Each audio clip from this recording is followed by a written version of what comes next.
Mosca torna a colpire sul fronte ovest, 7 le vittime, continua l'agonia di Mariupol, 5.000 bambini deportati in Russia, denuncia Kiev.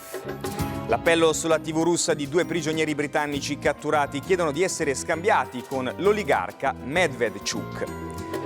Scintille sulle sanzioni tra Cremlino e Banca Centrale Russa, Putin hanno fallito, ma la governatrice Nabiullina è pessimista. L'abbraccio degli 80.000 ragazzi al Papa che dice guerra tremenda, siete voi a pagare il prezzo più alto in questi tempi bui.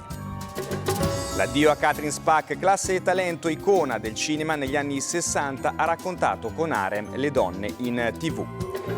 Pasquetta con il pienone, complice il bel tempo, dalle città d'arte al mare, dai borghi ai laghi e boom di turisti.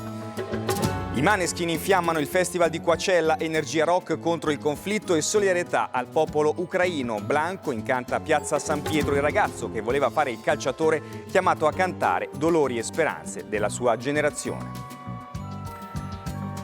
Buonasera dal TG1, 54esimo giorno dall'inizio della guerra in Ucraina. Mosca intensifica l'offensiva con un violento attacco missilistico su Leopoli, almeno 7 i morti, mentre la TV russa diffonde l'appello di 2 britannici catturati che chiedono a Londra uno scambio di prigionieri. In questo clima Papa Francesco ha voluto oggi incontrare i ragazzi in piazza San Pietro. In 80.000 lo hanno accolto. Andiamo allora in diretta da Ignazio Ingrao. Ignazio, il Papa ha parlato ancora una volta della guerra.